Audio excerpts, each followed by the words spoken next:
శుక్లాంబరధరం విష్ణుం శశివర్ణం చతుర్భుజం ప్రసన్నవదనం ఛాయత్ సర్వవిఘ్నోపశాంతయే రామాయ రామభద్రాయ రామచంద్రాయ వేధసే రఘునాథాయ నాథాయ సీతాయా పతయే నమః. అజ్ఞానతిమిరాంతస్య జ్ఞానాంజనశలాకయ చక్షురున్మీలితం యేన తస్మై శ్రీగురవే నమః. శ్రీగురుభ్యో నమః. నమస్తే భగవన్ దేవ దత్తాత్రేయ జగత్ప్రభో సర్వబాధా ప్రశమనం కురు శాంతిం ప్రయచ్చ మే. అత్రిపుత్రో మహాతేజ దత్తాత్రేయో మహాముని తస్య స్మరణమాత్రేణ సర్వపాపైః ప్రముచ్యతే. దుర్లభో విషయత్యాగః దుర్లభం తత్వదర్శనం దుర్లభా సహజావస్థా సద్గురోః కరుణాం వినా. నమః సాంబాయ శివాయ సగణాయ ససూనవే సనందినే సగంగాయ సచంద్రాయ నమో నమః. సచంద్రాయ నమో నమః. వేద సాహిత్యంలో బ్రహ్మ అని పిలువబడే పరమాత్మ మానవ భావనకు భాషకు అతీతుడు. వారి లక్షణాలైన సృష్టి స్థితి లయ వంటివి ప్రపంచంతో ఆ పరమాత్మకు గల సంబంధాన్ని మాత్రమే సూచిస్తాయి, కాని పూర్తిగా వారి స్వరూప స్వభావాల గురించి కాదు. అనిర్వచనీయమైన దానిని నిర్వచించడానికి ప్రయత్నించిన తరువాత శృతులు అంటే వేదాలు అది కాదు ఇది కాదు నేతి నా ఇతి అనే చెప్పాయి. ద్రష్టల ప్రత్యక్ష అనుభవాల నుండి స్థిరంగా కనిపించినవి 3 ప్రధాన లక్షణాలు మాత్రమే: సత్యం, అస్తిత్వం, ఆనందం. సత్ చిత్ ఆనందం. కాబట్టి ఉనికి, జ్ఞానం, ప్రేమ అనేవే అన్ని మతాల సామాన్య దైవ లక్షణాలు. అలాగే ఆయనను చేరుకోవడానికి అవలంబించే అన్ని విధానాలకు అవే ఆధారం. భారతీయ సంప్రదాయం ప్రాచీన ఋషుల నుండి నేటి సాధువుల వరకు దేవుని చేరుకునే మార్గాల్లో జ్ఞానానికంటే ప్రేమకే ఎక్కువ ప్రాధాన్యతను ఇచ్చింది. శ్రీ వాసుదేవానంద స్వాముల మరియు శ్రీ దత్తప్రభువుల మధ్య ఉన్న మనోహరమైన సంబంధానికి భక్తి అని పిలువబడే ఈ ప్రేమే ప్రధాన ఆధారం. ఈ బంధపు అన్ని కోణాలు ప్రేమతత్వంలోనే దృఢంగా లోతుగా పాసుకొని ఉన్నాయి. శరీరం, మనసు, అహంకారాల పరిమితులను అధిగమించడానికి శ్రీ స్వామీజీకి దోహదపడింది కూడా ఈ ప్రగాఢ ప్రేమయే. వారు చేసిన అపారమైన ప్రయత్నాలకు, ఆచరించిన తపస్సులకు, అనుభవించిన బాధలకు ప్రేరణని ఇచ్చింది ఈ ప్రేమయే. వారు తమ సమస్త జీవితాన్ని, తమ అస్తిత్వాన్ని సంపూర్ణంగా దేవునికే అంకితం చేయగలిగింది కూడా ఈ ప్రేమ వల్లనే. శ్రీ వాసుదేవానందుల వారి హృదయం ఎల్లప్పుడూ ఈ దైవీక ప్రేమతో నిండి ఉండేది. వారిలో భక్తి భావోద్వేగం రేకెత్తించడానికి దైవ నామ ఉచ్చారణ చాలు.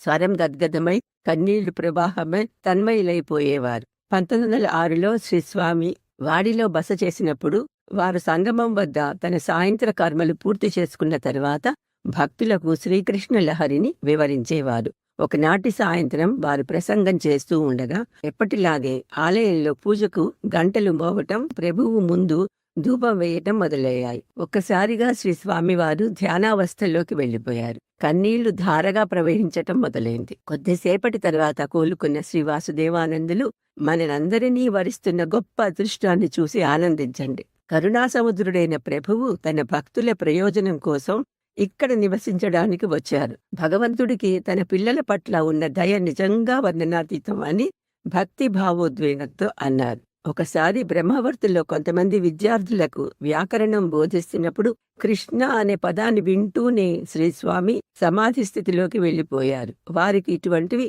తరచు జరుగుతూనే ఉండేవి. అలాంటి సమయాల్లో వారు బాహ్య ప్రపంచ స్పృహను పూర్తిగా కోల్పోయేవారు. ఒకసారి వాడి వద్ద శ్రీస్వామి 2 గంటల పాటు సమాధి స్థితిలోకి వెళ్ళినప్పుడు అక్కడి పూజారులు వారి చుట్టూ దుప్పట్ల వంటి వస్త్రాలతో ఒక ఆవరణని ఏర్పాటు చేసి వారికి రక్షణ కల్పించారు. ఆ స్థితిలోంచి బయటికి వచ్చాక శ్రీస్వామి వాళ్లతో ఇలాంటివి ఏవీ చేయనవసరం లేదు అని, చేయకూడదు అని చెప్పారు. ఎందుకంటే అడవిలోనూ ఇతర నిర్జన ప్రదేశాలలోనూ ప్రయాణించేటప్పుడు కూడా ఇలాంటి సమాధి స్థితి రావచ్చు. అంతేకాకుండా అటువంటి స్థితిలో ఉన్న యోగి దర్శనం భక్తులను ఉద్ధరించేదిగా, పవిత్రులను చేసే అనుభవంగా ఉంటుంది అని కూడా చెప్పారు. మరొకసారి వాడిలో దాదాపు రోజంతా వారు సమాధి స్థితిలోనే ఉన్నారు. కానీ కొందరికి మధ్యాహ్నం వాడి వీధుల్లో భిక్ష కోరుతూ కనిపించారు. ఇది ఎలా జరిగిందని శ్రీగండ మహారాజ్ అడిగినప్పుడు వారు ఏమీ తెలియని వారి వల్లే, "నువ్వు ఈ రోజంతా నాతోనేగా ఉన్నావు, నేను బయటికి కదలేదు కదా" అన్నారు. కొన్ని సమయాల్లో భజనలు వినటం వల్ల అలాంటి ధ్యాన స్థితి కలిగేది. వాడికి దక్షిణంగా ఉన్న సదలగే అనే గ్రామంలో తుకారాం వారి అభంగ్ వింటున్నప్పుడు కూడా 3 గంటల పాటు ధ్యాన స్థితిలోకి వెళ్లి బాహ్యస్మృతి లేకుండా ఉన్నారు. శ్రీ వాసుదేవానందుల హృదయం ఎప్పుడూ ప్రగాఢ ఉత్సాహంతో నిండి ఉండేదనడానికి చాలా నిదర్శనాలు కూడా ఉన్నాయి. శ్రీ అలందికర్ అనే అర్చకుడికి ఆయన సేవలకు ప్రతిఫలంగా కొంతమంది దొంగలు కొన్ని ఆభరణాలను ఆయనకు బహుమతిగా ఇచ్చారు. అలందికర్ భార్య వాటిని ధరించగా ఆమెకు ఒక దుష్టాత్మ పట్టింది. తన భార్యను ఆ దుష్టాత్మ బాధ నుండి విముక్తి చేయడానికి అలందికర్ 10 ఏళ్ల పాటు ఎన్నో విధాలుగా ప్రయత్నించాడు. కానీ ఎటువంటి ప్రయోజనం లేకపోయింది. చివరికి గాన్గాపూర్ చేరాడు. కొన్ని రోజుల తరువాత అతనితో ప్రభువు, నేను శ్రీ వాసుదేవానంద సరస్వతి అనే పేరుతో గరుడేశ్వర్లో నివసిస్తున్నాను అని చెప్పి వెంటనే గాన్గాపూర్ను వదిలి నర్మదా ఒడ్డున ఉన్న గరుడేశ్వర్కి వెళ్లమని అతన్ని ఆదేశించారు. దైవిక సూచనను అనుసరించి అలందికర్, అతని భార్య గరుడేశ్వర్ వెళ్లి శ్రీ వాసుదేవానందులను దర్శించగా వారి దయతో అతని భార్య దుష్టాత్మ నుండి బయటపడింది.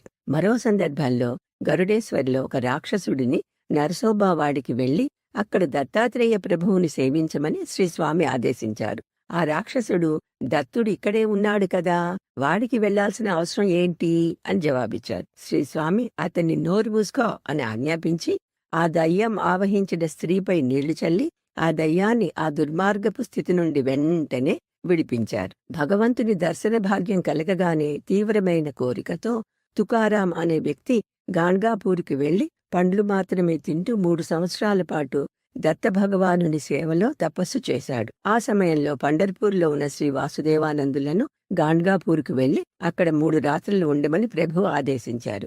గాన్గాపూర్ చేరుకున్న తర్వాత తుకారాముని చూసి అతని కోరికని తీర్చమని, అతని కోసం భగవంతుని స్తుతిస్తూ ఒక కీర్తనను రచించమని ఆదేశించారు. శ్రీస్వామి ప్రధాన శిష్యులలో ఒకరైన యోగిరాజ్ శ్రీ గులవాణి మహారాజ్ ద్వారానే శ్రీస్వామి దత్తాత్రేయుల అవతారమని అత్యంత ప్రామాణికమైన ప్రత్యక్ష కథనం లభించింది. అప్పుడు 23 సంవత్సరాల వయసులో శ్రీ వామన్రావు గులవాణి వాడిలో 7 సప్తాహాలు 7 రోజుల పఠనం శ్రీ గురుచరిత్ర పారాయణం పూర్తి చేసిన తర్వాత మరో 7 సప్తాహాలు చేయడానికి జూన్ నెలలో గాన్గాపూర్ వచ్చారు.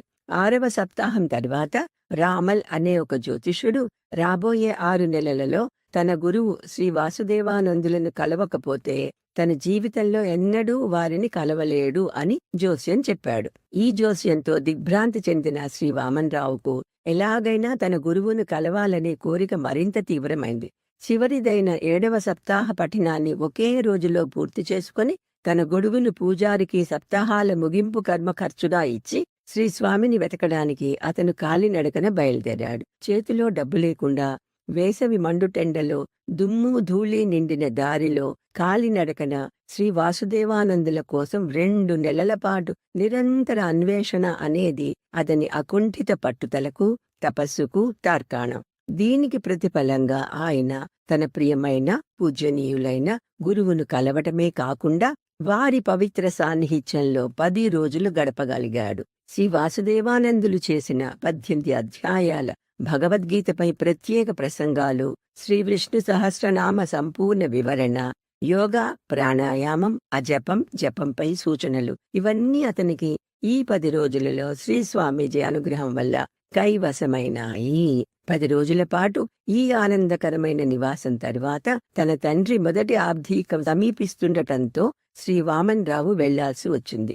శ్రీ వాసుదేవానందుల పవిత్ర సహవాసంలో తెల్లవారుజామున బయలుదేరి తుంగభద్రా నదిలో స్నానానికి వెళ్లారు. శ్రీస్వామి వామనరావును తన చేతులతో స్నానం చేయించారు. వారు కలిసి మధుకరికి వెళ్లి వచ్చారు. భోజన సమయంలో శ్రీస్వామి తన పాత్ర నుండి కొంత భాగాన్ని వామనరావుకు ప్రసాదంగా వడ్డించారు. బయలుదేరే సమయం దగ్గర పడుతున్న కొద్దీ శ్రీ స్వామీజీ నుండి విడిపోవాలి అనే ఆలోచనకే వామనరావు తన దుఃఖాన్ని ఆపుకోలేకపోయాడు. చివరికి విడిపోయే క్షణం రానే వచ్చింది. శ్రీ వాసుదేవానందులు ఆచార ప్రకారం సిద్ధ భంగిమలో ఒక చిన్న వేదికపై కూర్చున్నారు. వారి పక్కన కొబ్బరికాయ, పవిత్ర విభూతి, ప్రసాదం ఉన్నాయి. శ్రీవామనరావు ఆయన ముందు సాష్టాంగ నమస్కారం చేశారు. ఆచారబద్ధంగా శ్రీస్వామి అతనికి నారాయణ అని ఆశీర్వాదం చేసి ప్రసాదం, కొబ్బరికాయ, పవిత్ర భస్మాన్ని ఇచ్చి జాగ్రత్తగా ఉండమని చెప్పారు. కన్నీటితో నిండిన ముఖంతో బరువైన స్వరంతో శ్రీ వామనరావు, నేను మిమ్మల్ని మళ్ళీ ఎప్పుడు చూస్తాను గురువుగారు అని అడిగాడు. శ్రీ వాసుదేవానందులు అతని తల తన వైపు పైకి ఎత్తి, జరిగినది యథాతథంగా గుర్తుంచుకో అంతే అని అన్నారు. అంతలో శ్రీ వాసుదేవానందుల వారి భౌతిక రూపం క్రమంగా అదృశ్యమై పులి చర్మం ధరించిన దత్తాత్రేయులు కనిపించారు. వారి పాదాలు శ్రీస్వామివారి గుండె దగ్గరగా ఉన్నాయి. దయతో తన వైపు చూసి నవ్వుతున్న దత్తాత్రేయుని రూపాన్ని శ్రీ వామనరావు చూశారు. మరోసారి సాష్టాంగ నమస్కారం చేసి లేచినప్పుడు రైలు తప్పిపోకుండా త్వరగా వెళ్లమని సూచిస్తూ శ్రీస్వామివారు నిజస్వరూపంలో కనిపించారు. మన అదృష్టం కొద్దీ శ్రీ వామనరావు ఒక నిష్ణాతుడైన చిత్రకారుడు కావటంతో తాను దర్శించిన ఆ భగవంతుని మంత్ర ముగ్ధమైన రూపాన్ని జ్ఞాపకం చేసుకుని ఒక అద్భుతమైన సూక్ష్మ చిత్రంగా చిత్రించి దానిని తన పవిత్ర గ్రంథమైన శ్రీ గురుచరిత్ర గ్రంథంలో ఉంచారు. గరుడేశ్వర్లో శ్రీస్వామి వారితో కలిసి ఉండడానికి వెళ్ళినప్పుడు వారి సూచన మేరకు శ్రీ వామనరావు దానిని ఒక లోహపు ఫ్రేములో బిగించారు. శ్రీ స్వామివారు దానిని ఒక చెక్క పీఠంపై ఉంచి సంప్రదాయబద్ధంగా పూజలు నిర్వహించారు. శ్రీ వామనరావు గరుడేశ్వర్లో ఉన్నంత కాలం ఈ చిత్రానికి క్రమం తప్పకుండా పూజలు చేస్తూ శ్రీ స్వామివారు దానిని తిరిగి వామనరావుకి అప్పగించారు. ఈ చిత్రం ప్రస్తుతం శ్రీ వాసుదేవ నివాస్ గర్భగుడిలో ఉంది.